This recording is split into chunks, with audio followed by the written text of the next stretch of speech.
It's Monday on Your View. Welcome to the show. I am Morayo Afolabi Brown. As always, I have the ladies with me. Obiajulu Ugbo, how you doing? Actually, in fact, we know how you're doing. But how are you doing? It's well, it's well. I was on my own, on Sunday evening when Morayo called me and she said, "Auntie, you're trending, We heard your husband went to hijack a plane." The first thing that came out of my mouth was, "Is my husband a pilot?" He was sitting close to me and we started laughing. I didn't know how heavy this was going viral already. And she now explained what they said happened. Apparently, the man who went to constitute a nuisance in Ibom Airline was, mistaken for my husband. They said he was my husband. It wasn't his name. It was Deliberately, yes, deliberately. His name was Obiajulu Uja. Yeah. So I don't know how Obiajulu Uja relates to Obiajulu Ugbo because we just share first names. And then some blogs, some very... Don't worry. We'll have them for breakfast. Don't worry. Let's see. There's plenty of time. We're eating them for breakfast this morning.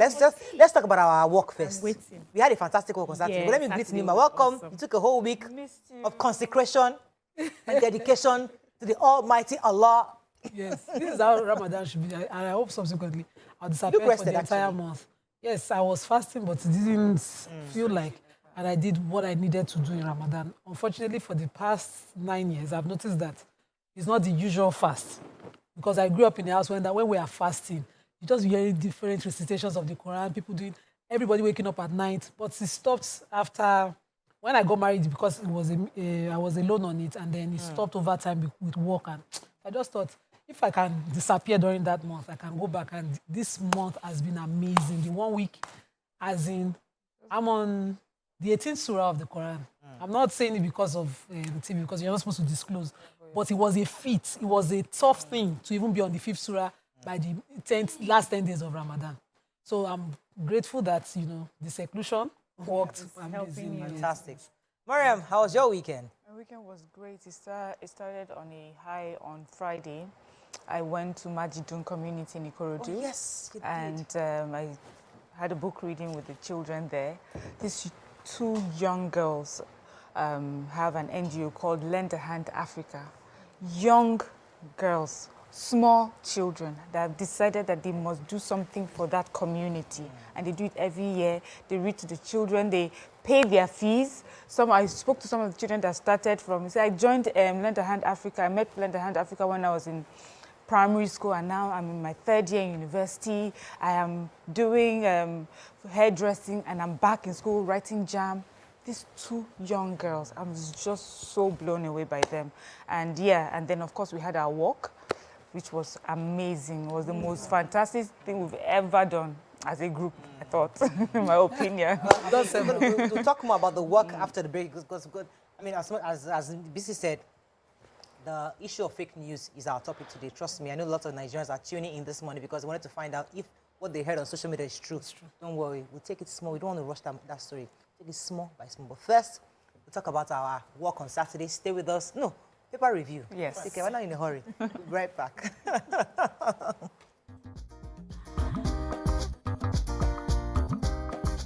Stay tuned. Your View will be right back. All right, we're going to start with the nation. Governors NFIU on collision course over the cash withdrawal. Federal government borrowed 3.17 trillion naira in 3 months. Cholera infected 922, killed 32 in 9 weeks, says NCDC. China loans to Africa is transparent. Investors made 1.6 trillion naira gains in Q1. 25-year-old South African wins Big Brother Titan $100,000. Pope Francis urges all to unite, pray for peace. Okay, which story are we starting with? We are approaching June, which we know is the deadline for the total removal of the fuel subsidy.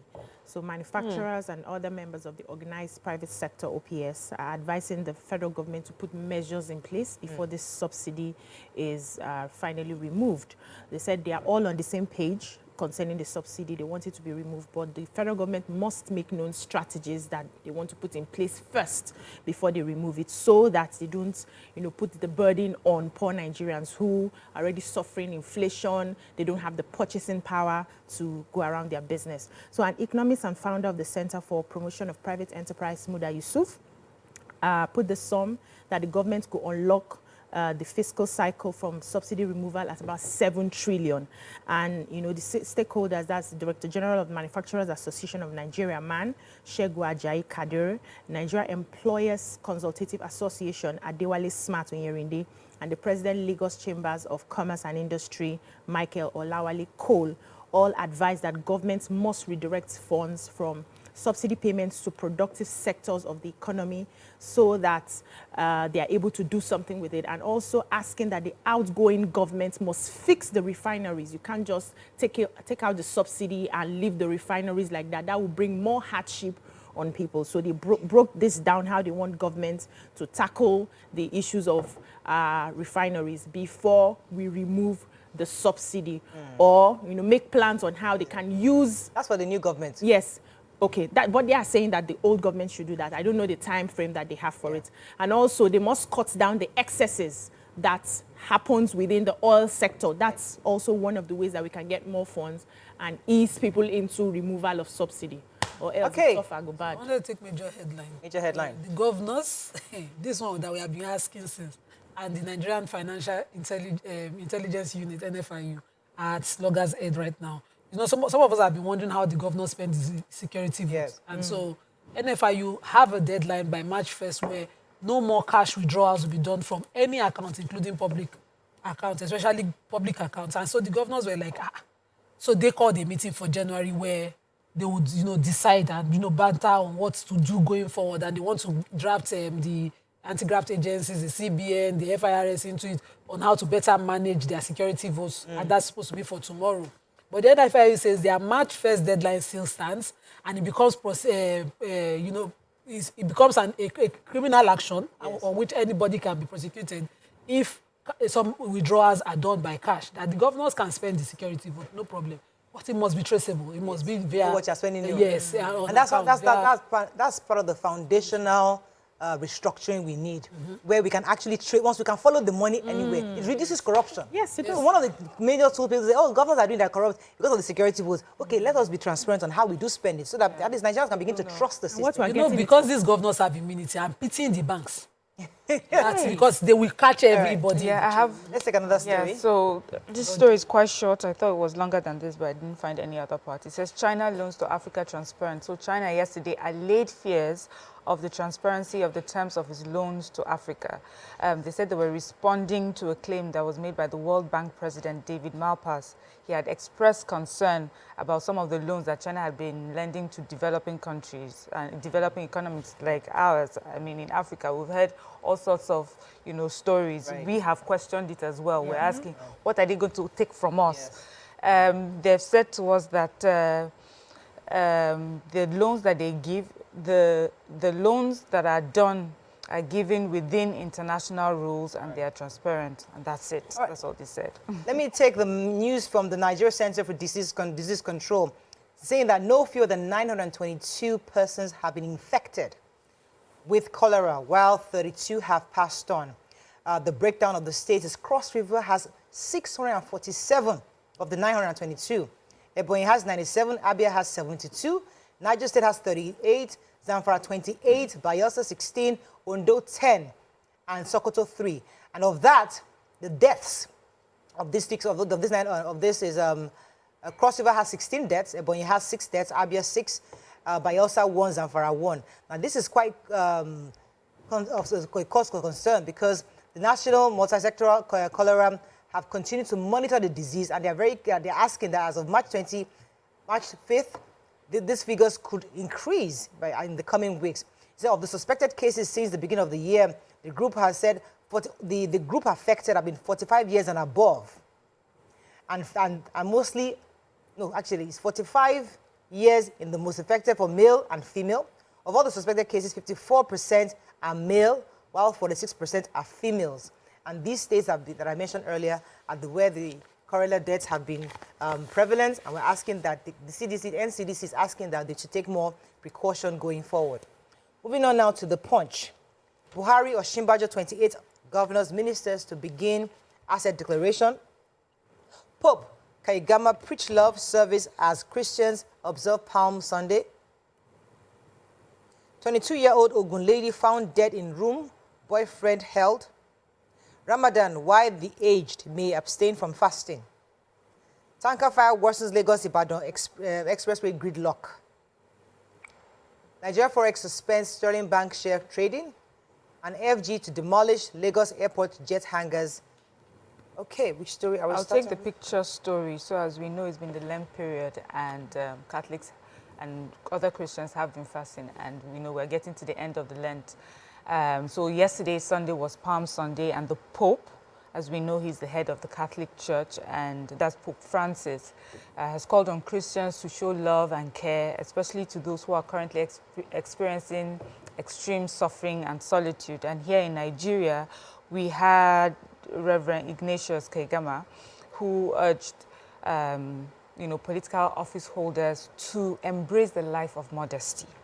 He said that there's this flamboyance and display of wealth that our politicians of today have embraced, and they should be more like Jesus. He talked about how Jesus got on the donkey and walked through Jerusalem. He said even though Christ is God, he rode on the lowliest of animals, and so he's asking that politicians should be careful with the way we use up resources. They use up resources. It says a lot of money goes into politics and politicking, that many people are willing to do everything, kind or unkind, good and bad, to get into political office. Okay, so I wanted to take the fasting instruction from the chief imam of the neuropsychiatric hospital, Aru, Mustaz Alaron. And I wanted to take it because just on Saturday, this argument came up with a family member. So the Quranic verse is that, and for those who can fast only with difficulty, they are to feed a poor person.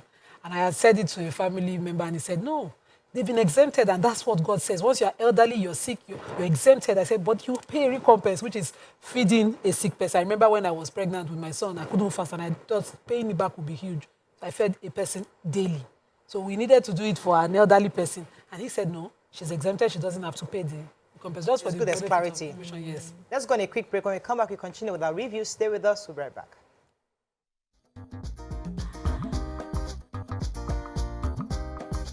Stay tuned. Your View will be right back.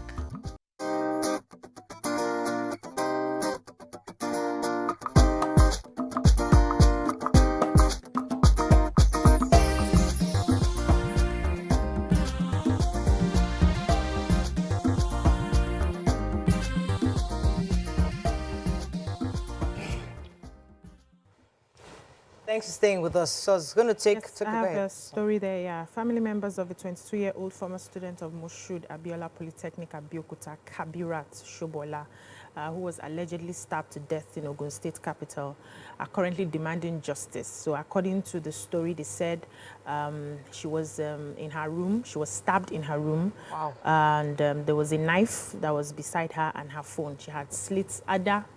We don't know if she's the one that did it, but it happened that her throat was slit, and then her body as well. And so the boyfriend went to the police station to report, to say that she was missing.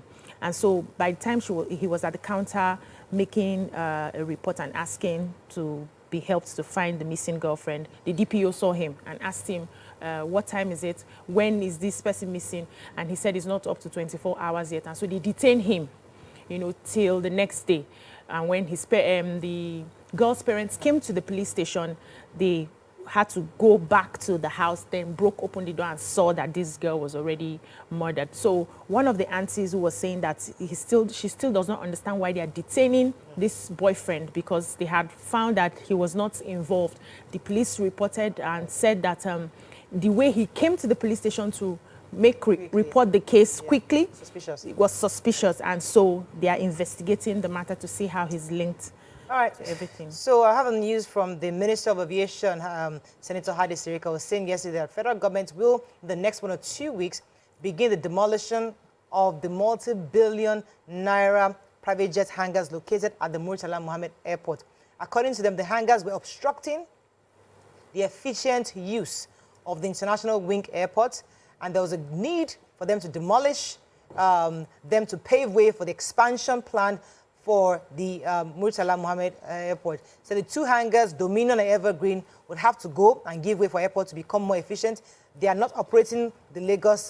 They are not operating the Lagos airport at full capacity, and now they have to really expand. So that's. I mean, I hope that would not affect some private owners of the hangars, but definitely that's good news for the expansion for the Lagos airport.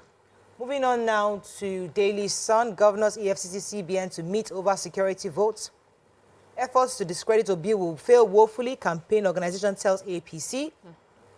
Buhari hails Anthony Joshua's victory over Jermaine Franklin. IPOB flays clean of members in Abia. FCTA repatriates 217 destitute beggars to Katsina, Kano, Abia, Imo, Delta, and others. How to win war against corruption policy groups. Senate President APC groups say Kalu is the most qualified, and Ohaneze MBF AYCF warn on interim government.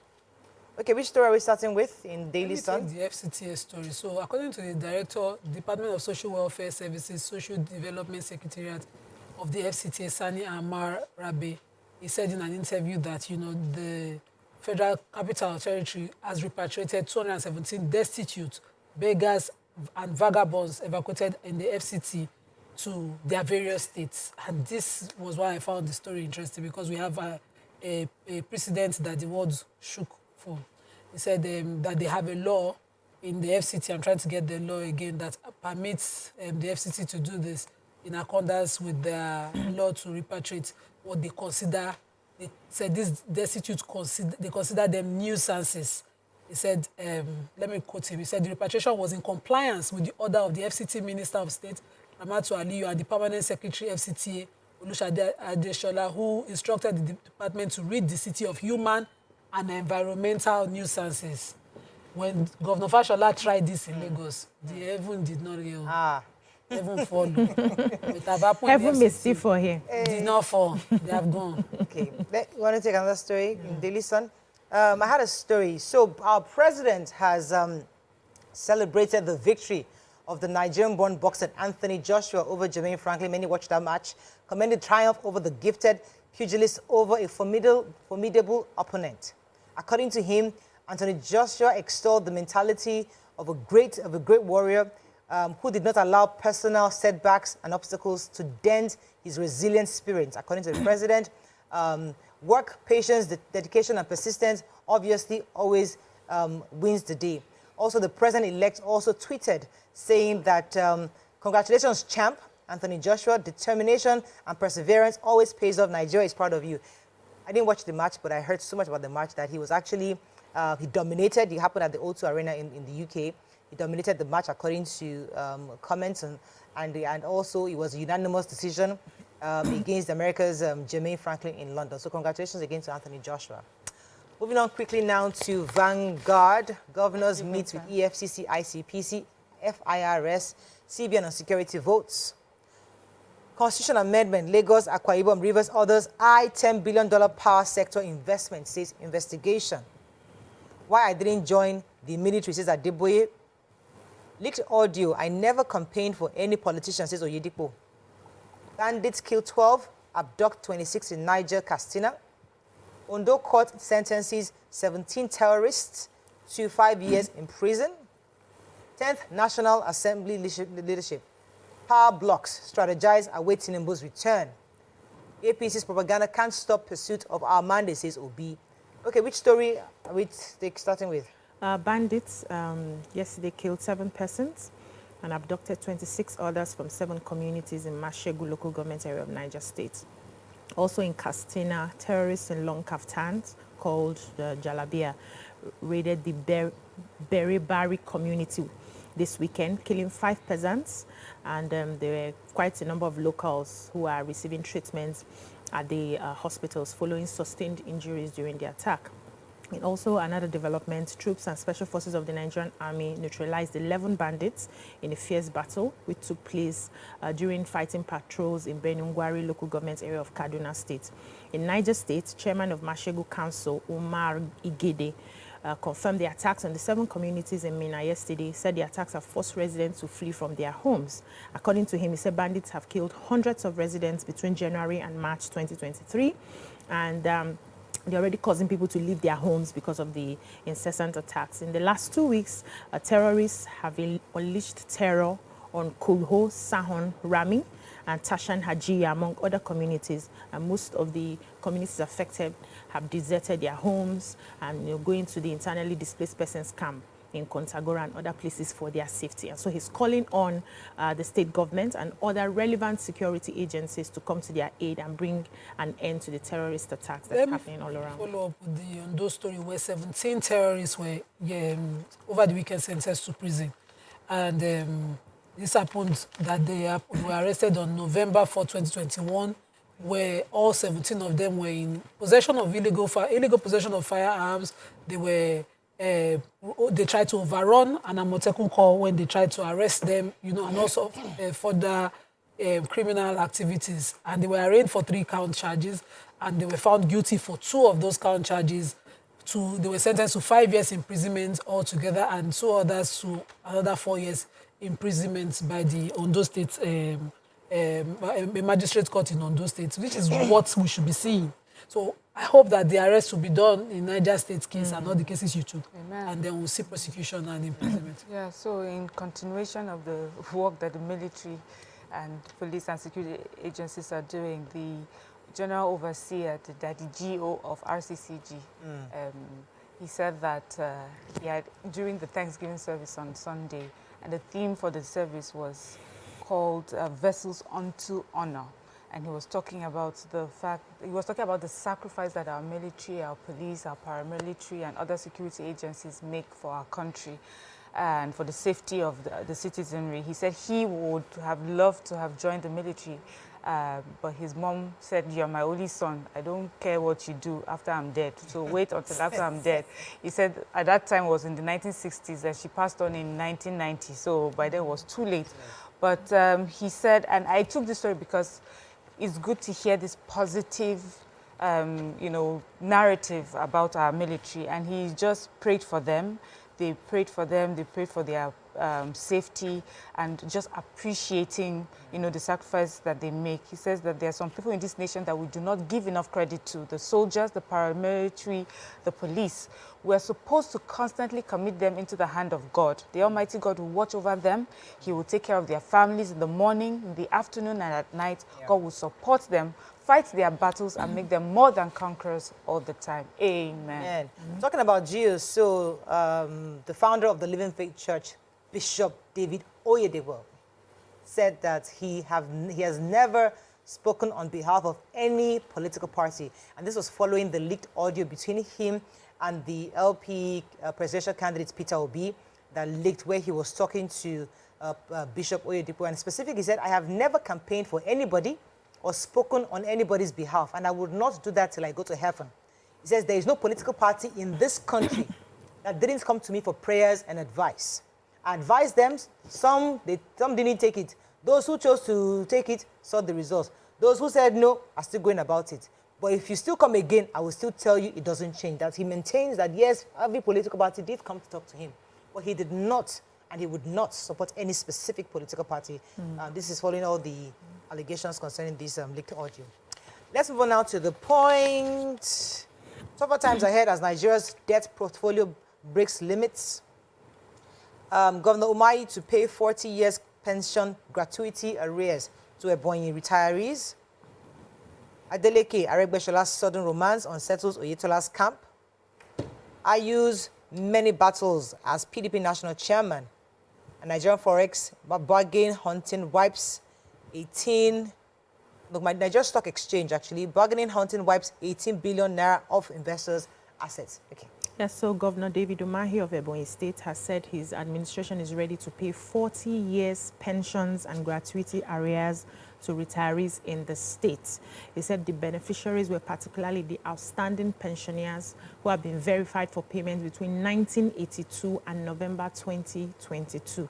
So he spoke through the Commissioner for Information and State Orientation, Uchenna Oji, and he said that the administration has been committed to paying people for the past 8 years now, and he's ready to pay the total amount, which amounts to 4,243,348,571 naira 21 kobo. That will be paid to the outstanding pensioners. I'm looking forward to a time where you don't have to wait for a very long time, yes, to start doing this process of verifying yourself again after you've done work. So once you're retiring or resigning as someone who has served your state, your pension should be running. Why is Abia State not on the pension scheme? Why is this pension payment? Anyways, I have to take this last story. NDLA declares prophetess and others wanted for illicit drugs. So the NDLA has declared a Port Harcourt, Rivers State-based popular prophetess and founder of a church. They didn't tell us the name. Another person, Faith, her surname was withheld. A celebrity couple, Igo and Danielle, surname also withheld, wanted for allegedly recruiting teenage girls into drug trafficking while they serve as the arrowheads of an international syndicate operating from Los Angeles, USA. The leader was blown off the cartel when NDLA operatives at the NACO import shed of the Murtala Airport intercepted a consignment of 32.7 kg of loud, a strong variant of cannabis concealed in cartons of used wares.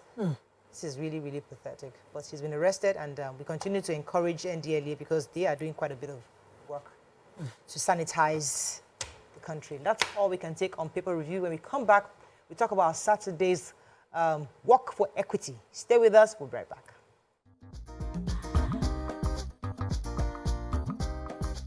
Stay tuned. Your View will be right back.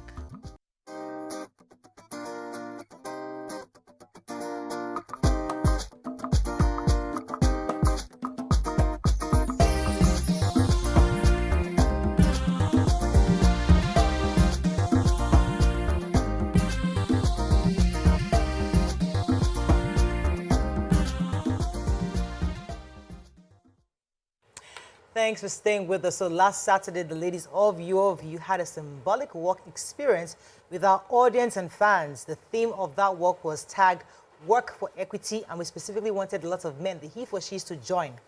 We'll be showing short footages from the groundbreaking event. Watch this.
God Almighty Allah, because since 10 years ago this program started, I can boast, not by pride, that I started this program with them.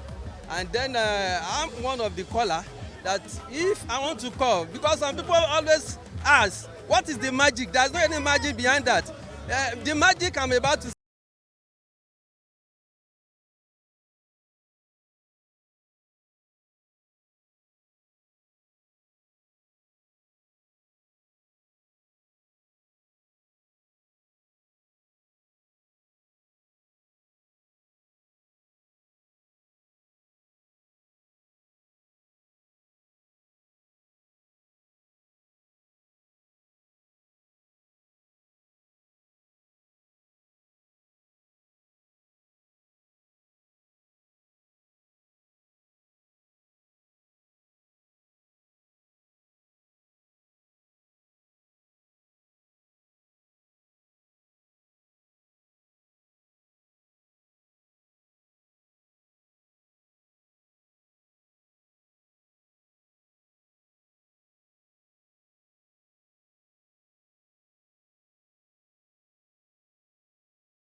We have to thank the Minister of Youth and Sports. He was there. He even sent us gifts. I'm not even giving you guys lovely gifts. A nice guy. He just said that he's going to sponsor the next one. So thank you so much, sir. It was a pleasure. Minister of Youth and Sports, Mr. Sunday Dare, thank you for coming. He also came with the legend Mary Onyali. Yes. She was the ambassador. Mary Onyali was also there. She was so excited. And they waited. They came. He was the first to arrive. Like 7 on the dot. He did the walk back. And he waited. And we left fairly early before 8 o'clock. We were already on the road. I mean, let me come to you, Mary. He did the walk back and forth because, you know, usually with these people, you just expect that they'll come, show their face, and go. He stayed with us and he was even, you know, teasing us. He was like, is that it? Like, we need to go one more round after doing aerobics. I really enjoyed that we did that. For me, you know, I'd said it before, I was so humbled by the people that came out. You know, these were people that there was no invitation given, there was no asking anyone to come, but these were people who said, we've been watching you from the very beginning. Much older people were there, very young people were there. You know, everybody just wanted to come and support us and just appreciate us. And we are so grateful for the love that we always receive from our viewers. I particularly felt the love of our fans. They came, they knew us one-on-one. They were asking, where's Alaja, where's YK? They expected to see everybody. And of course, Grandma YK could not make it. And Alaja was fasting, you know, But it was a very beautiful experience. The energy was there. You could see in their eyes that... You saw Yakub? Yes! That was Yakub? Yes! He's a very quiet guy. I looked at him and I said, you're small, oh. I expected a big black man. Yes, Yakub. With your voice. Thank you, Yakub. For coming. Thank you so much. Everyone, it was a pleasure having everyone. We had fun. Niman, at least you watched a bit and you had a bit of clips. I got tags, so I'm off Instagram, then I come back on every evening. And I saw the tags, I was like, wow. I did not expect it at all. You know, the huge numbers. It was fun. I wished I was there to see Yakub. Yakub would have been my highlight. Because I saw him once when we had the live audience invitation and I couldn't remember him when he was interviewed just now, so I would have really loved to see that. What my highlight was a woman, an old woman. This woman is not, at least not less than 70. Yes. This man came in her, on top with green regular lace clothes. She told me, can I get a t-shirt? Unfortunately, there was no more shirts. She begged me, and she was wearing regular slippers. She said she's going to walk. I said, are you sure? You can enter the casino. No, she walked to and back. She was carrying her bag. I mean, I think the camera captured it. I was there. In her regular slippers. Regular slippers. There was also another elderly woman who I did not expect to have such strength. Energy. As in, she went with us. She was in front, back. You know, to she was leading all the chants. Yes. So let's talk about the fact that it was for equity. So the women's issues, of course, we are not asking for equality. Yes. We're asking for equity. We're raising that awareness. And lots of men showed up. Yes. My husband was available. He was not on a plane. He was there. My husband too was there. You know, but also there was a young lady that right when the DJ hadn't come, she was one singing. Yes. She was a fan. She was starting the songs and she was singing. I mean, I felt really bad. I said, I must pay this woman. She was happy. She was happy. Yeah, she was excited. So that we need, I know, you know, the message of work for equity, that's good. But the positive energy, the fact that you're surrounded by people that know they're there because they want you, they like you, and they want to be there for you. It is so refreshing. And that's one of the things I want to take away from this real life and social media. All the trolls and all the bad energy that happens on social media. You think everybody hates you and you have a guard around you, but then we met the real fans, the real people. And they had only positive things to say about all of us. There was nobody, you know, all the pitting us against each other wasn't there. They were just so excited and happy, and I'm just appreciative of what we do. And I'm just so grateful for this caliber of Nigerians that we attract, you know, that we give our positive energy and we're getting that back. So I'm so happy for that. I think we can end with that. Thank you so much to everybody, to the entire crew. TVC came out. TVC was there to support us online, social media. The TVC Women's Network also came out. If you know, thank you so much to everybody. Thank you for the people's. I love to clap you, Kemi. Kemi Shonobi was there. She was there dancing.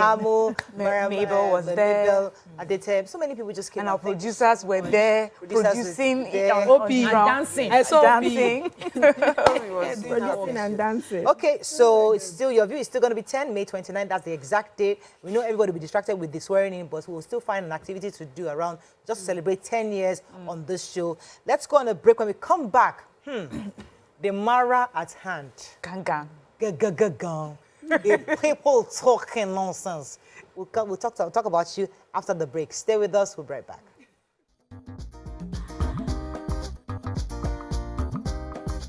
Stay tuned. Your View will be right back.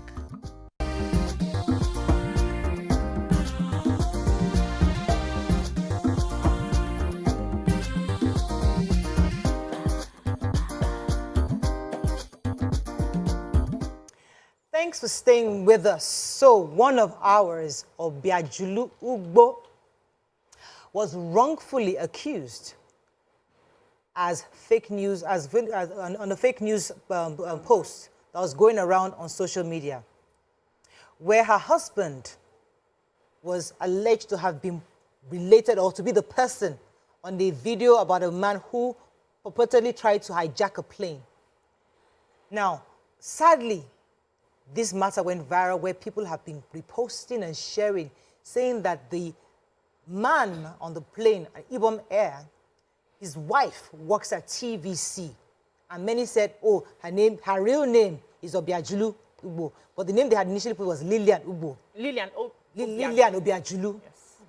Now, this has gone viral. And of course, Ibom Air has also sent in a press release about what happened. And it's quite sad to see the length in which this video went viral. Let me start with BC, your thoughts when you saw the video and how it all happened in your own end. Okay, so after you called me, I had to go on social media to find out exactly what was happening. And I saw the first person who started trending this post, HOD Department for Papa Chukudi, who posted it and said, this is Mrs. Lilian Obiajulu, the Ibom Airline APC propaganda actor. She previously worked for Inspiration FM and Wazobia FM. She's currently working with TVC. Now put up my picture and another woman's picture as one person. And so when I scrolled down and saw the remaining part, people were saying, we know this person now. She can't be. Are you not seeing that it's just first name relation? There's no, she's an Ugbo. This one is Uja. So if she had to be the man's wife, it would be Mrs. Uja, not Mrs. Ugbo, you know. But it kept trending. So I had to do not a repost. I had to rejoin on that person's account and asked him to take it down or I would sue him. But after he took it, I think he took it down. I went online again. People kept sending me links of different people, different names. I'm getting all of them. I'm going to mention the ones that I saw. There were so many of them. People were calling me. And finally, Nairaland posted it. Somebody sent me a link yesterday, and I saw Nairaland posting the same story and saying, I want to quote exactly what they had here. Ibom Air actor's wife, Obiajulu Ugbo, working for TVC, and went ahead and posted an interview I did in 2017 with the Nation newspaper as an artist. They interviewed me as a rapper because I was promoting my work at the time, and said at some point that the Nation newspaper glorified her. On Nairaland. On Nairaland. They are trying to build. Yes. The Nairaland guy will be meeting me in court. Oh, absolutely. Because that is fake news. Absolutely. That's another one. Absolutely. So some other persons, I want to get all of their names here. While you're putting that, let me just remind people what this is about. So the man in the plane stood in between the passenger seat. This is a man that the Mr. Obiajulu Uja himself stood in the plane in the middle of the aircraft and could be heard threatening that Tinubu must not be sworn in as the Nigerian president next month. These were, okay, the clips are now being shown on your screen because this is one of the issues we're going to be discussing concerning fake news has become the order of the day, where because a group of people are trying to manage a crisis, you have somebody, you're trying to manage a crisis, the easiest thing is to find an innocent person and accuse that person of being the one who actually orchestrated this embarrassment, a national embarrassment. However, let me come back to you, BC. Yes. So Chinedu Asinu Anosike on Facebook also posted the same thing from Zandi Namdi laptops. Now, somebody sent me another link because people kept tagging me to different things of the lady who went on... Ndi. Okay, yes, I have a name here, Ndikato. Went on TV Rice station. TV, Okay, yes. yes, and was saying that they have traced, the obedient have gone to trace the person. They have found that the wife works in a TV station. She too will face me in court because she has to mention the TV station and mention the name of the wife. If actually they had found the person, Mr. Uja's wife, she'll be bearing Mrs. Uja and not Mrs. Obiajulu. Obiajulu is not my surname. I am Obiajulu or Labisi Ubo. Yes. So it was very unfortunate that somebody was deliberate about tarnishing my image. Absolutely. And I'm giving Nairaland 3 hours before this show ends to take down that news, because anytime you click my name for posterity's sake, you're going to see that news. And nobody wants to ask you, after a few hours and a few days, nobody would ask you if it's true or not. If they don't take it down, they will meet me in court. You don't do that to somebody. And if they had done simple research, it just takes research to go and verify the news. Okay, this person and this person, do they relate? But the woman that they claimed was myself, that's the other woman's picture, is actually Lillian Obiajulu. Her surname as well. It's not even an Uja. So it's possible that's also another fake thing, because you want to pass the buck. You want to run away from your responsibility. It's called crisis management. Exactly. You don't want to take you don't want to be accountable to what your mess up. That's the truth. You don't want to be accountable to your mess up. So you just find somebody, an easy scapegoat, and rub the person in. I'm ready for you guys. I'm taking you guys to court. Simple, you will don't worry. there, we'll get and you will tell me how I married another man and I did not tell my husband. We've tried to get, I tried to call Mr. Femi Falana, but maybe he's not picking, right? His phone is switched off. We have to find you a proper lawyer that's going to get, because this matter, we are taking it all the way. I'm taking it Even me, if you change your mind halfway, me, I will push you. This one we must take it to the end. And secondly, you see, what even was more hurtful? The effrontery, the temerity, the audacity for somebody to go on the news on national TV and speak confidently, saying that even obedience have gone to go and research. They've traced it. Can we address this obedience? I don't want us to focus on that. No, please allow me. I'll allow you. Let me just land this point. Okay. Is that the issue we're talking about? So it means that if you can confidently come out and push this narrative, how many narratives like that have you pushed in the past that is total false and false that you try to make and then make go viral to focus and to derail from the real focus of the facts? You see, in the Cato, for instance, I want to address a serious issue here. So the pushing out of a single-side story where you only hear yourself, you don't want to hear the other side, and the imbalance is why we got here. Yes. A woman of that caliber shouldn't sit on TV or something she hasn't verified and said the obedient. Name a group of people you don't know their house address. When you say obedient, you just jump on a bandwagon to trend. And that's why we got here. That's why that man went mental on an airplane, embarrassed his entire generation. Honestly. To that point. And we are not addressing how mentally this thing has affected a lot of people. Why somebody will say, okay, let me just match that Obiajulu woman. Now her son name match him. And let me push it. Because there are a group of people who don't want to hear another side. Anywhere in the world. So, they don't want to hear, they don't have the objectivity of another side. So let me put Obiajulu, she works with TVC, and push that story. If you made a mistake, you would have grabbed him, find a way to banter him, find his house address, his grandmother's name. That's why we say regulate social media. No, I have all this. It is like opening a company with the CAC. Absolutely. You have an address. It is actionable. That carries a fine for you to move your office address, your head office address with the CAC without notifying the CAC. So that when you go and goof and do fraud, they will find you. Exactly. If you want to insult somebody's name and husband, use it to trend, let us know your office. So that we can come and visit you. No, we don't have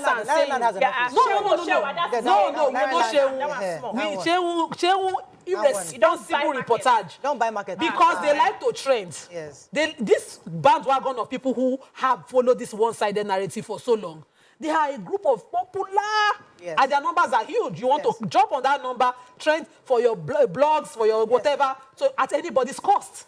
This is anybody's cost. January 1, 2021, I was sitting on the show. We had the first show here. No, I did not think that at the end of the show, my child would be called for death. It happened on this show. Oh, yes. One idiot blogger from nowhere thought it was okay to just trend and say this woman let her child die and put my picture on it. It took a BBC reporter to clear that thing. people don't do important work anymore. No. They just want to find small work and do. Trend. And we got the worst of it during this election. And because wait, Nima, even if there's another side of it, once one person is pushing it online, everybody and just you see that they have up to 5,000 likes, jump there. to make it worse, these people are being enabled by a national television. Yes, So they'll bring them, they'll give you a national platform to propagate, to spew new fake news. A national platform will give you their own page to come and speak lies on something that you cannot verify. Yeah. And then they'll say, oh, they are the most objective. But how? Just because, they have the numbers. Oh, that's how they get the numbers. You put out fake news out there. Put out fake news out there, and then you get the numbers. People follow you, and that's that's the most objective. People who cannot think. People can't think. Half people. It's just a simple Google away. Just click on it and see. Check the history of the person. Why should let me come to you, Mariam, with your thoughts on They don't need to do that. If they do that, then how would they trend? If they do that, how would they wear the crown of we are the most followed, or we are the most listened to, or we are the most watched?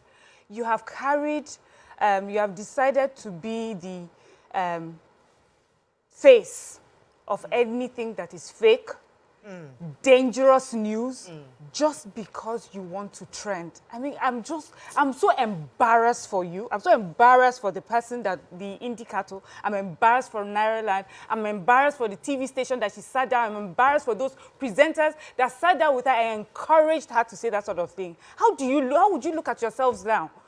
The audacity of the lie. You know, people realize that there's no repercussion for these things. And so that's why they can sit down together and then push narratives that not only is it false, but it's dangerous. There's a repercussion. What do you expect? Already, these are a group of people who feel, a certain way, who feel that there's a group of people that are against them. Then you single out one person that they can point at and say, you have done this. And you, as a TV station, you are giving them the platform to do that, and you're happy with yourselves? What sort of, who put these people together? Who gave them jobs? I don't know. On TV? How can you be so reckless and irresponsible and unprofessional? And yet to say journalists. I know you're asking for the post to just be put down. It's not just apology. No, apology. We want an apology. We demand an apology. Yes. And really, going forward, MBC should do a better job about this particular station. Let's look at what they are doing, the kind of guests that they are bringing on. Well, what is this? Nonsense. So let's be clear, because we're going to start opening our phone lines, but let's be clear what we want. Okay. We want that thing to be pulled down by Nairaland. Yes. We want Nairaland to issue an apology. Yes. We want India Kato herself to apologize because she went, although she didn't mention the No, she can tell us the person they uncovered. Okay, she can tell us the person she uncovered. Yes. Can we calm down, please? This is not the platform for what we want.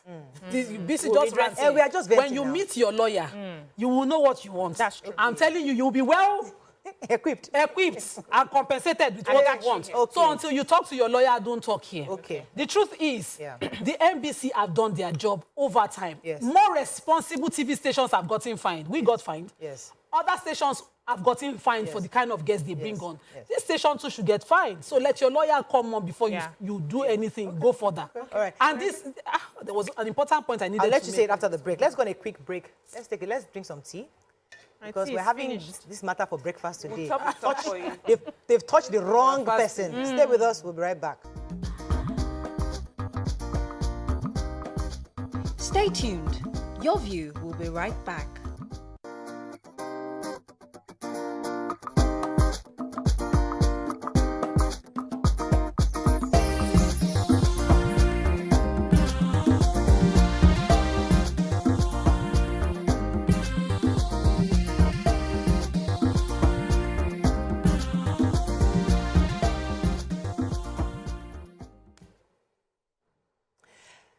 Thanks for staying with us. So to continue our conversation, we'll be inviting Dr. Charles Omole. He's a lawyer in security and public policy expert who will be joining us. But I'm told that, the connection is not ready. So we'll be with him in a moment. But before we get to Dr. Omole, let me come to you. We're going to see. So I was going to say that for the issue of Nairaland, which was I said we should wait for business lawyers, is that the credibility of your platform to such a fake, unverified news is that I sat in my house, 2 essays from Lagos and Osun, sent me this video believing that it was true. And in defamation, one of the strongest things is that, the publications continue. Yes. So even though the idiot that made it up are taking it down, sorry, you know me, I'm a direct person, are taking it down, some credible platforms like Netherlands, I can hear you. Airline You're low, News. I can hear you, so we can. Okay. If you can hear me perfectly.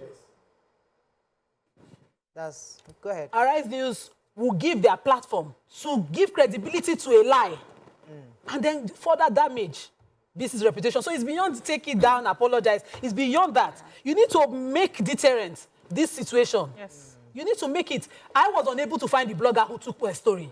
I had to find a way. Somebody had to pay him money into his account, just lose money for him to, because he opened that and we used his account. And because I invaded certain platforms, I couldn't push it further because the bank can't become. You know what you're saying, that as I was telling you during the break, I didn't realize the gravity of that. I think it's also part of the issue that in the beginning, when people were clamoring for social media regulations, at that time we didn't understand the gravity. It wasn't clicking. It wasn't clicking them. But gradually now, as we are all now somewhat being affected directly and indirectly, we are seeing the importance of doing a proper regulation of this. I have always been on the stand to regulate. Yes. I do not understand how you can do something from an hidden place. This thing anonymous. If you don't believe in it, you can't put your face to it. Don't do it, because you can destroy lives. You know that this hatred pushed on social media can lead to suicide. It has led to it. We've seen people in this in media entertainers. We've seen them at that point, destroyed, depressed because of this kind of things. And some people just enjoy it. Recently, Davido had an interview where he mentioned the incidents that affected him. Come and see comments. Just yesterday, somebody who is grieving, it cannot be collected. I don't know how grief is for everybody, but I am still grieving since 2020. I've not gotten over it. So I don't know how it can be collected, but Nigerians will come and they will have the opportunity to put such hate. Right. And something that can be so destructive. Let me take this call from Shola. He's calling from Ikorodu. Good morning, Shola. Are you there? Yeah, I'm here, Morayo. You're live. Go ahead, please. Yeah. Please, I actually want to talk about this Ubiajulu matter. It's very, very quite unfortunate, and we're very sorry about that. But the truth is that this thing is pointing out some facts that so many people don't believe it exists in Nigeria. So many fake news, so many fake videos was posted out against Ashwaji Bola Ahmed Tinubu. And I thank God that facts are coming out right now. And one other thing I want to mention is that if I have my way, even if Obiajulu and you, Morayo, you want to relent on this matter and this case, I'm not going to agree with that. Those people, whether they apologize or not, these people must be brought to book. Absolutely. Even Arise TV as a station, they must be brought to book. Please, let's follow this thing. We can organize groups to pursue this matter to the latter end. Please, let's do. Thank you very much, Mr. Shola. Go ahead. So, when this sort of thing happens, when you are not the one at the receiving end, we always feel like, okay, it will pass. But we are in a world where nothing is forgotten on social media. Absolutely. I am someone who is a woman of many parts. I do my businesses on social media. I'm a life coach. I am an artist. I'm an actor. I have businesses that I run aside from being on TV. So when you click my name tomorrow, you want to do business with me, this is what you're going to see. Even if you take down this one, take it down first though, but we will still see in court. Because this has to stop. And you have just touched the wrongest person. Because I was sitting down, my husband is naturally a very quiet person. He was sitting in his bedroom. How do you pair that man's picture and pair my husband and say they look alike? Mischief. How? If you are not a mad person in the first place, how do you do that? How do you pick my first name and pick his first name and tie it together? Am I Mrs. Obiajulu? Or am I Mrs. Uja? How? A Google away would have just told you what you needed to know. But it was obvious that people wanted to pick on me. Deliberately. And they looked round and they decided to pick on me. Yes. They don't need to tie it because they're really They're trying to tie it to TVC and APC. Yes. Can we play Indicator? You have said it. Can we play Indicator's interview? Yes. Instead of saying some of us are actually very stupid, but this is not what we're promoting. And then find a way to dismiss it. Then you want to tie it to somebody and you're tying it to somebody who's not even affiliated. I don't know that man. I have the video. Your husband from is such a... Indicator. Let me take I this. have the video from Indicator. I wish the producers would post it so that you will see the mischief, deliberate one. Obedience have gone to do their research. That was her word. Yes. And they have found that the lady in question works with a TV station, clearly being mischievous, referring to the post, are taking advantage of a lie, even though just to escape anything, irresponsible at the height of it. Right. I am one who says things on the table, and when you come out, I say, Morayo, leave it. I say with my full chest, I can back it. I know what I'm saying. If you cannot back it, hands off. Yes. If it is an embarrassment that has happened because of it, own it and talk about it. Which one is there? So, is one person's fault? Is one person's fault? Okay, let's even assume the Obiajulu Uja man was married. Was his wife on that flight? Thank you. I don't get it. Let me take this call. Somebody embarrassed himself alone by himself. And you are dragging another person inside. Idowu from Ibadan, you're live. Thanks for calling. You ladies, my name is Idowu. Yes, you're live. And I'm calling from Ibadan. Yes. I'm so sorry, Obiajulu. I can imagine what you've gone through. I was just, I think I came back from church yesterday and I decided to, for want of anything to do, and I saw the thing on Twitter. And my first reaction was, why will this lady's husband go and get herself involved in this thing?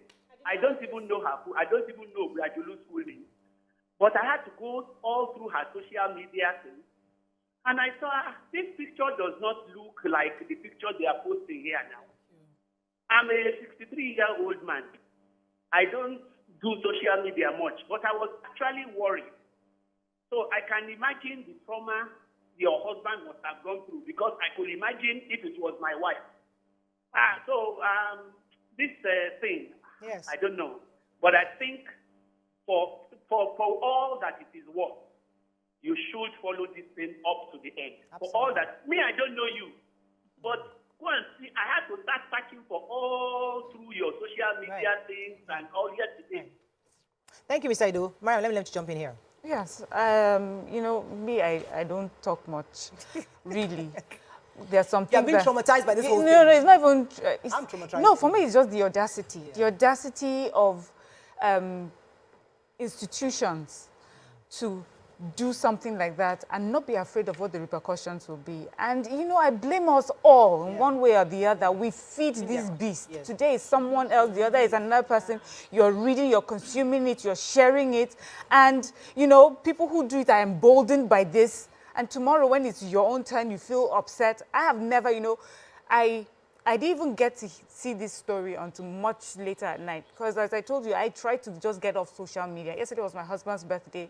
I was completely off social media. And then when I saw it, I started laughing because I did not realize what had gone widespread. Because what I thought was someone tried to do it and everybody saw it for the stupidity that it was and laughed at it. But to hear the sort of people that have engaged this story and have pushed it on and you know, and are spreading it all around. And I'm saying, who are we today? What sort of people are we? What exactly is it that we're looking for? It was not a mistake, you know, like you have said. It was deliberately mischievous. Yeah.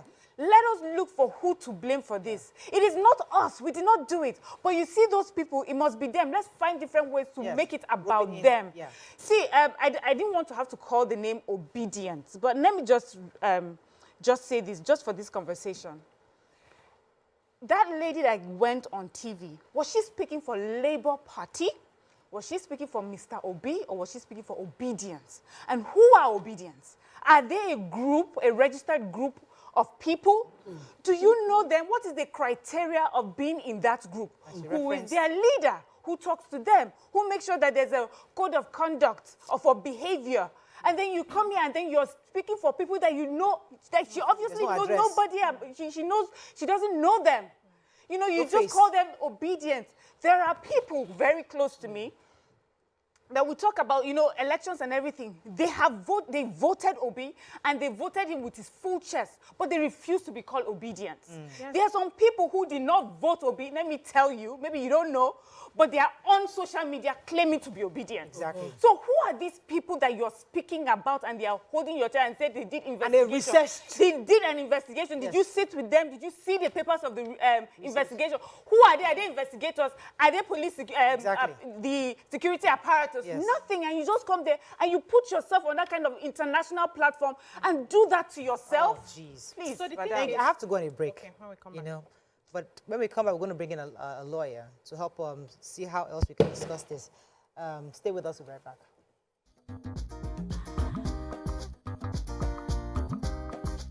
Stay tuned. Your View will be right back.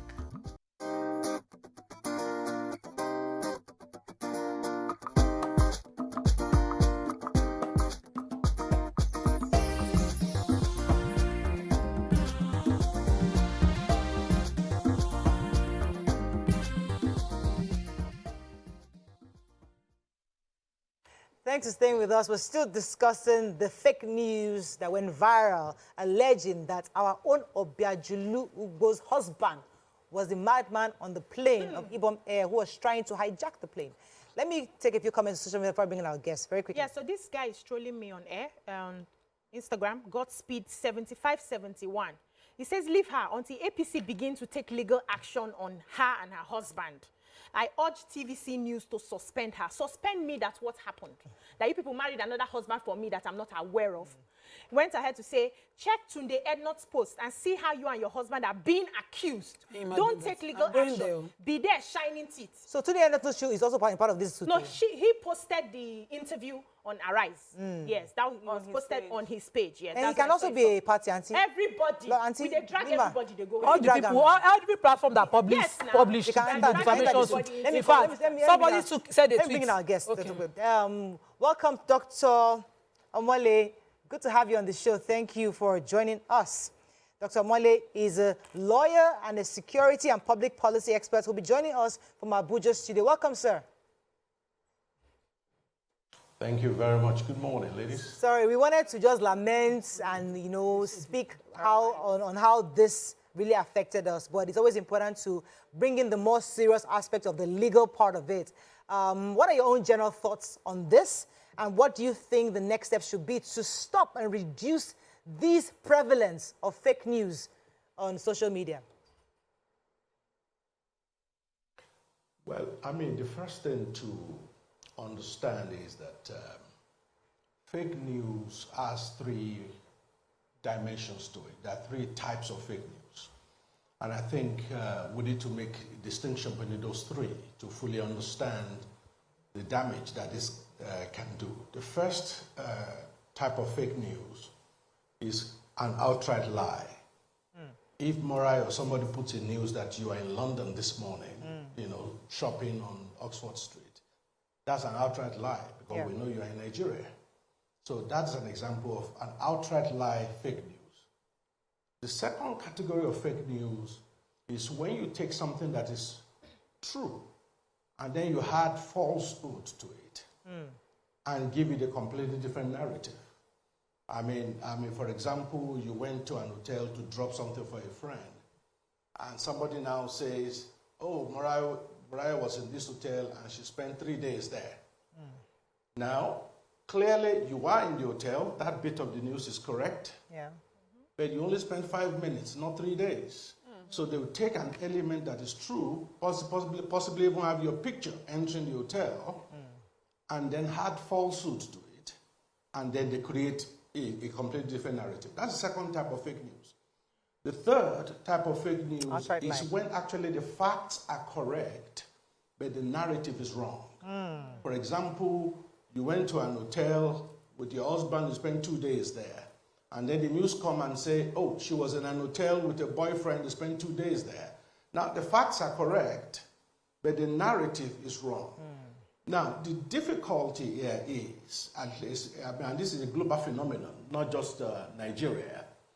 The difficulty here is, once an element of a false story is found to be true, most people will just believe it. Yeah.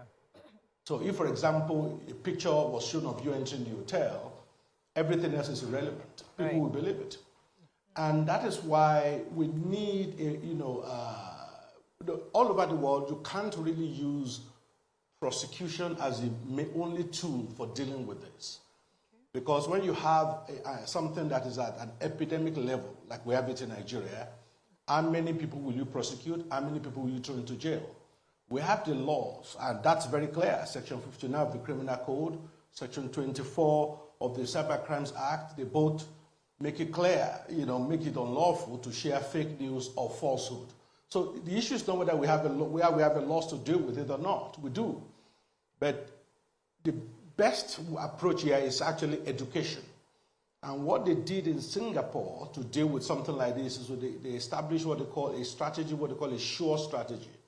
SURE means S-U-R-E. So in other words, when you get a piece of news, the S stands for source. So the first thing you need to check is what is the source of this news? Somebody just announced that a particular governor is dead, for example, and you check the handle, and you find that the person has only 10 followers on Twitter. So you have to ask yourself, will somebody who has 10 followers on Twitter be in a position to break that kind of news? So you have to check the source, of the news. Yeah. Then the U stands for understand. You have to understand what actually the person is trying to convey, both by the way it is said, what is not said. And then the R stands for research. It means that I will research the news further. So did you check all the main news channels? Are they featuring the same news? I mean, think about it. If there's a major news like, God forbid, a governor dying, it won't be somebody with 10 followers that will break that kind of news. Yeah. When no other reliable news channel is carrying it. So you research to find out the fact. And when you do your research, you will find out a lot of falsehood very easily. And then, of course, the E of the SURE stands for evaluate. In other words, evaluate the news. Does it even make sense? I mean, a very good example is this thing that came out on social media, was it last week or 2 weeks ago, about the Chief Justice of Nigeria going to London to meet the president-elect. With the president-elect. Because they want to have the clandestine meeting. Then the question, if you evaluate, you ask yourself, if these people have thousands of houses in Abuja, they can meet easily without anybody knowing. Why would you have to travel to London for a 10-minute meeting when you can easily have it secretly anywhere in Abuja? Right. So if you evaluate the news, you actually see the logicality of what is being propagated. So education, I think, is a best way to deal with this. And prosecution, when necessary, to serve as deterrence. Yes. And I think the prosecution should be focused on what I call trendsetters and influencers who peddle fake news. That will achieve more effect than just prosecuting the anonymous people spreading fake news. Let me get a few more questions in for you. So, sir, when somebody comes without necessarily mentioning directly a name, but takes advantage of this circumstance, like the case we're dealing with here, and then gives credibility to it by saying some people have researched and confirmed that story without, necessarily confirming, just going with the fake news and saying some people have confirmed and researched and confirmed it. Does this fall under any of the categories you listed just now? Well, I mean, I think the legal test really in that circumstance is, would it be that obvious who is being referred to? Thank you, sir. If it's a reasonableness test, if it will be that obvious who is being referred to. I mean, if you, for example, say somebody just won, or somebody just been declared the president in Nigeria, president-elect in Nigeria, and you make a falsehood about it. Fine, you don't mention any name. Anyone reading that story knows who you are talking about. Yeah. Or somebody comes and says, oh, there's a lady that leads a morning show on TBC Monday to Friday around this time. Fine, no name has been mentioned, but everybody will know who the person they're talking about is. Yeah. So it's a question of whether it's easy to decipher who it is they're talking about. If it is, then that can fall under the crime. Yes. Okay. But if your understanding of it is based on your own peculiar information, then that means the bulk of the general public will not know who they're talking about, and that may be termed different. All right, let me get it correct. Okay, so I happen to be a victim of this fake news, sitting down in my house one cool Sunday evening, enjoying my suya, where my name was going round on social media on something I know nothing of. And I was very appalled because the said man in question, Mr. Obiajulu Uja, was handcuffed as at the time I saw the pictures that they sent there, and he was going to be arraigned in court according to the Tribune this morning. So if people are not deliberately trying to malign my character and defame me, is it not obvious that they can easily go to the court and correspond if it's actually my husband that is there? So please, what is the line of, what's the first line of seeking redress? Because I'm taking this up.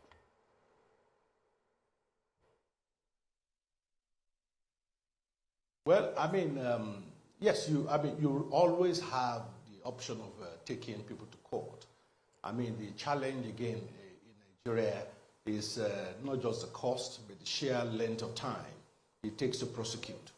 And sometimes, therefore, a lot of people feel the game is not worth the candle, so to speak. If you have to spend 4 or 5 years prosecuting a case and spend millions of your money, by the time you finish the case, lots of people will not even remember the story. So a lot of people end up not just prosecuting, not because they cannot, but just they just feel it's not worth it. Sometimes also a decision can be made that prosecution could actually give more oxygen to the news. So a news that probably will die down. Nigeria is a place where things, people move on very quickly. By next week, something else will be out there. They won't even remember what happened last week. So the challenge is it worth doing? Oh, yeah. But in terms of, I was listening earlier, in terms of the continuous impact of falsehood and fake news, especially on social media and on the internet, what was done in the EU, which I think Nigeria can easily legislate for, is they have this right to be forgotten against Google and all the social media and search engines. Okay. Because what was happening is, if you are charged for a major crime, say 10 years ago, you are accused of a major crime 10 years ago, you are found to be innocent, you are not charged. If somebody searches your name today, they will still find that news 10 years ago. And then the EU decided that you now have a right to be forgotten, which means references to things that legally did not happen are to be removed completely by Google. So there might be a Nigerian version to say if falsehood is established, it's not from the perspective of prosecution. Right. But if falsehood is established, then you have a right to write to the social media platform or Google itself, and references to you as relates to that particular falsehood must be removed from the social media, must be removed from the internet. That way, any future search of your name will not bring those things up.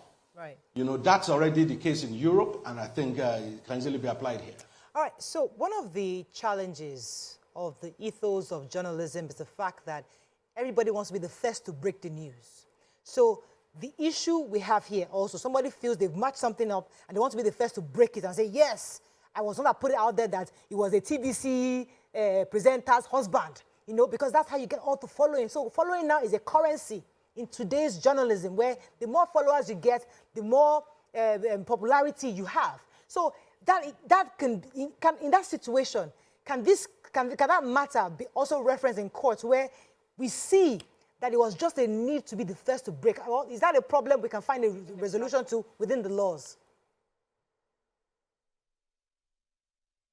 Well, I mean, in that particular specific circumstance, I mean, I don't think, the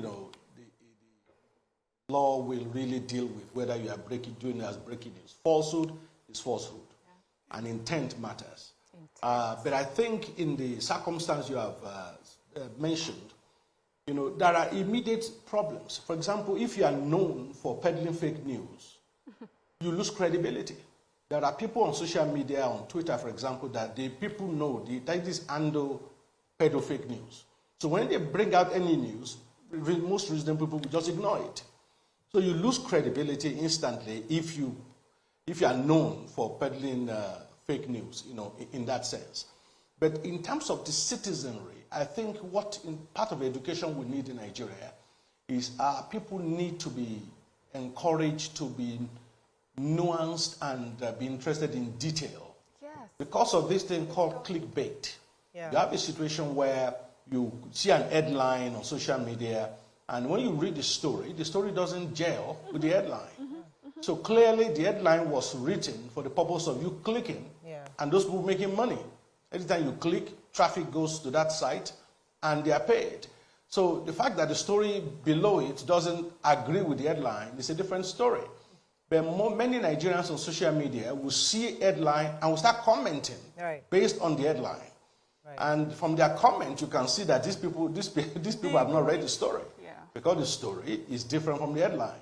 So there are financial incentives for peddling all these things, but I think Nigerians need to be more sophisticated by looking more into the detail of these things and not just be bothered by the headline. What's up? The gravity of this, I think, is much more than we're talking, because the president-elect almost lost the presidency because of these fake news. Because we saw a lot of narratives on social media about this person, how sick he was, how he cannot move, he cannot talk, people doctoring things he's saying. These are things that could have cost one man a whole position as president, for the presidency. So do you think our laws are taking enough, we're taking it as aggressive as we should in the law, in the courts, or is the National Assembly? Have the legislator addressed this issue of cyberbullying, this issue of fake news, this issue of hate speech? Do we have enough laws that we can actually begin to prosecute these peddlers of fake news on social media? Well, I mean, I don't think this is a law, a situation where National Assembly needs to create law. The laws already exist. I think this is matter for the prosecutors. For example, in the United Kingdom, the Crown Prosecution Service have certain tests they use to determine whether a case should go to court or not. One of those tests ask the question, is it in the public interest to prosecute this case? If the answer is yes, it helps. It's one of the questions, tests that we have to pass. So in this case, the prosecution authorities could say, you know what, we want to spend 1 year targeting fake news. In other words, we prosecute aggressively because as a matter of public policy, we feel it is in the public interest to prosecute as many of these cases as possible. And by the time you have dozen, 2 dozen, 3 dozen prosecutions, people will sit up. So it's not a question of new laws, it's a question of the authority making a public policy-induced decision to say we are going to put magnifying lens on fake news. And we will prosecute as many people as possible that fall into that category. If that happens over a year, for example, trust me, the environment will change. People will now see that they cannot get away with it, very easily. Right now, people feel they can sit in their bedroom and create any story they like on social media, and people will believe it. And that clearly must stop. There has to be consequences. Thank you so much, Dr. Charles Omole. I'll let you leave at this time, but thank you for shedding light on this matter. Dr. Omole is a lawyer, security, and public policy expert who's been helping us understand better how to go about this issue of fake news. Thank you so much, sir, for joining us this morning. Let's go on a very short break. When we come back, we'll take a few more calls and tweets. Stay with us. We'll be right back.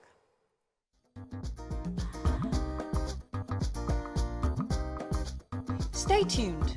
Your View will be right back.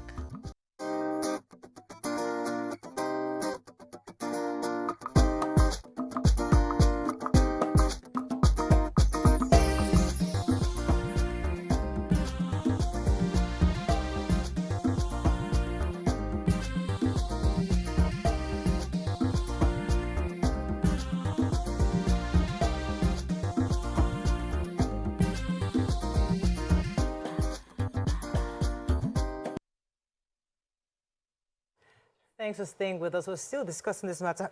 Pisani wanted to jump in. Yes, so I believe that evil thrives because good men keep quiet. Yeah. And one of the reasons why it seems like Nigeria is a lawless country is because people who have the opportunity and the power to do something, we just feel, well, I don't want wahala, I don't have time, I don't want to stress myself, I don't want to wait 5 years, 10 years for judgment to come. Let me just leave them to God. Exactly. But we all can't leave them to God, right? We all can't suspend our lives, especially on something that you're not even guilty of, because you want to leave them to God. I believe that God has given me the power to fight some battles. There are some battles I will fight physically and fight on my knees. So all the prayer and meditation I've been doing, maybe that one is not working. I need to add the physical one, right? And so I'm not afraid to go the long haul. I'm a young person. I have years, by the grace of God. I'm not planning to die today, except, of course, I don't know. But I still have a long time to wait. I still have the years to say, I'm going to follow this. I'm going to go through this, and I'll see the judgment at the end of the day. So that next time, you as a blogger, that you're still struggling, you want to quickly hammer, you want to quickly have people who would jump on your, and give you all the massive following that you want. You will verify your news before you post it. If I let this slide, tomorrow it will be somebody who do not have the means to go to court. And they will think this is how Nigeria is. When it happens to me, it happens to me. Maybe God will stand up someday and save me. But if I do this, I will be saving a lot more people in the future, so that this kind of thing does not happen to them. So I'm willing to pay this price right now to save a lot more people in the future. So they should wait for me, I'm coming. You have the capacity to do it, and you can do it. Fantastic. Let me take this call and come to you, Mariam. Yakub, welcome to the show. Good seeing you on Saturday. Thank you. Good morning. Yeah, thank you. Thank you very much. Good morning to Morayo and then everyone in the studio. Good morning. Let me begin by saying I really thank God that I participate in that work service. And then let me say, Morayo, personally, I thank you as well, because for you to notice me in the midst of a lot of people, that day, I don't know, I never thought that anything that you are doing in life, don't do it because you love to do it. That day, I feel honor, I feel great, I feel happy, because in the midst of a lot of people were like, who is Yaku? I was like, wow. So what I'm doing is it means a lot to a lot of people. And then I really just thank God Almighty Allah. And then I also thank you people, you guys should keep going. But I'm saying that, Morayo, you see, this thing that we are discussing this morning, the arrest history, I'm sorry for mentioning their names. Some of us knew them. I don't even watch them anymore. Because even it is not people of their Julio alone. If you know a lot of damage, that very particular station has done a lot of people. I don't know what this NBC is doing. Because all these ordinary fines, it is not enough. It is not enough because they will keep doing it. And then, please, don't step down. Get a very good lawyer, especially like Mr. Falano, because that guy is the person I believe that can take it off. So the logical conclusion, because they will continue to do that. Because this is barbaric, this is absurd. Good morning. God bless you. Thank you very much. We have, go ahead. I have a few. Yes, I just wanted to say, there are many things that we've done on this table that I've been proud of. And there's some, I'll talk about two in particular because they're the most recent. And these are things that we do behind the scenes. And sometimes, as viewers or followers, you just never understand. Towards the elections, we had people come from different parties to our table. And I remember one of the things Morayo was very, that she pushed was, we have to be decent. They should not come to our table to think that we're attacking them. Let us give them a platform so that they can feel free and express. We had Jandor, he was the candidate for PDP. And we had people who were calling and itching to call because of some story about this TV station he used to own and allegations of, things about payment of salary and the way he carried himself during that time. And we said that this was not the time. This is the time for the person to come and talk about, his dreams and his aspirations. And already we had this thing over our heads, which is we are for a certain person or for a certain party. So we were decent. And after that interview, I got not 2, not 3 messages commending us for how decent we were with him. Yeah. And I felt so proud of us because it was not about the It was not about the followership and the bars and the goals. It was about decency. Decent conversation. Decent conversation. And even he, if he's, you know, if he's willing and if he's decent enough, he would acknowledge too on that day. The revival guy was here too. Yeah, how he felt here. We allowed him to be himself. So it's not, that's why for me, the bloggers are the bloggers. We know, it's just like magazines. You know, you have tabloids, you have real magazines and newspapers you go to. But when a TV station is part of it and is building its fame and its followership on that sort of news, it worries me for Nigeria today. We talked, the second thing is that we remember this cashless policy. From the get-go, we called it out.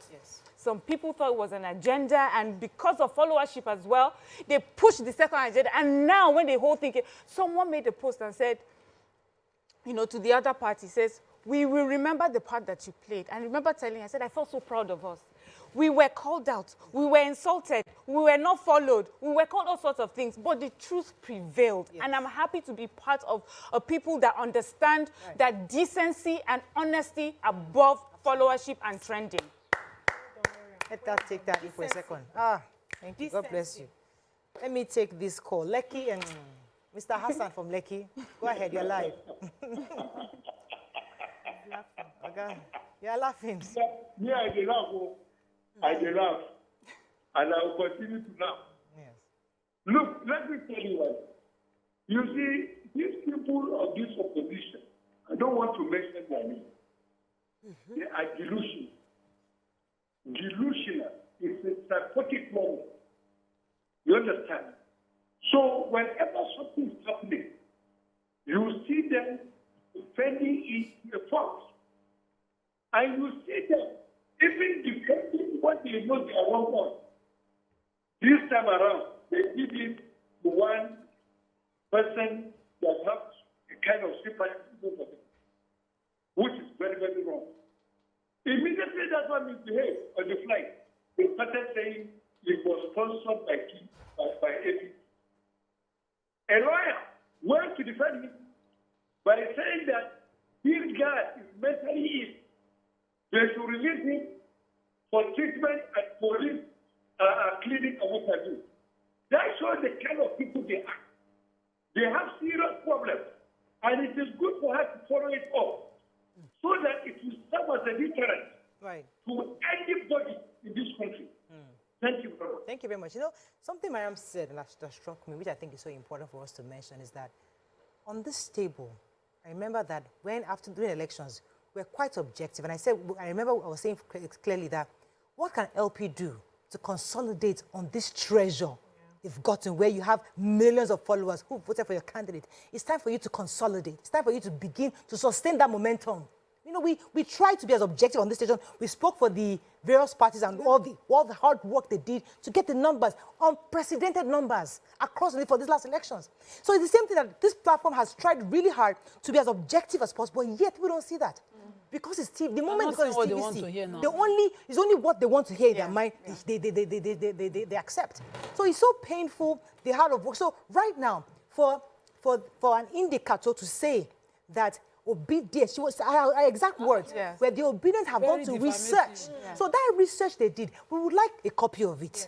What are the indices group of researchers that they used to find? What are the tools were used to find out who were the group of researchers? And secondly, the station they found, please give us the name, the person they found, give us the data. Maybe we are wrong. You think they want Dr. Molly? So let us get because there's a guy on our Twitter page saying Dr. Molly has put us in our place. One kiss it to somebody. Some people don't. And I refer to that question so that another person will not be among their friends. Just mention that indicator has just, what she has done is actionable. There's a situation she took advantage of. She referred to it in innuendos and all of that. And she did not take it back.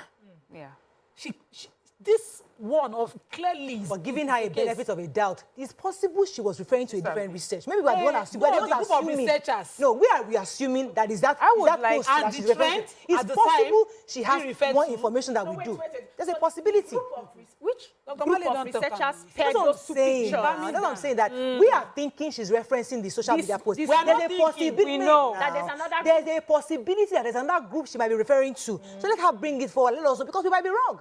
Might be a totally different. Morayo might be right. Yes. Just maybe. Yes, just maybe. out of somewhere. Yes. Another Obiajulu somebody was carried. Yes. When Naira Land even carried this was the one that I found most insulting because for Naira Land to see the surname and still insist the person is linked. And posted my They wrote Obiajulu Ugbo and they linked her to Obiajulu Uja. So they know, but they chose to be irresponsible. So let's just assume that she too, she must have seen another Obiajulu somewhere that this was talking about, whose picture was trending presently, whose result was the result of a research of a group of obedience that she knows about. Let's just assume that. Yeah, and then, you know, in the spirit of objectivity and the spirit of your view, you know, I would like to give an advice. As Labour Party, you should have a difference between members of your party and people just on social media. Yeah. And then, or not, then so would know how to address, you know, you. I feel that Mr. Obi himself is a man, you know, he's come this far. Yeah. And as you said, you know, building on that legacy of what he has achieved so far, it's important that he separates himself from his true agenda and people who are capitalizing on differences right now. Wrap up now, but I must use this opportunity to say that our colleague's husband is a respectable, dignified, responsible human being that could never be part of that kind of malicious setup of trying to hijack a plane. That's not who we are. That's all we can take on the show today. See you tomorrow. Bye for now.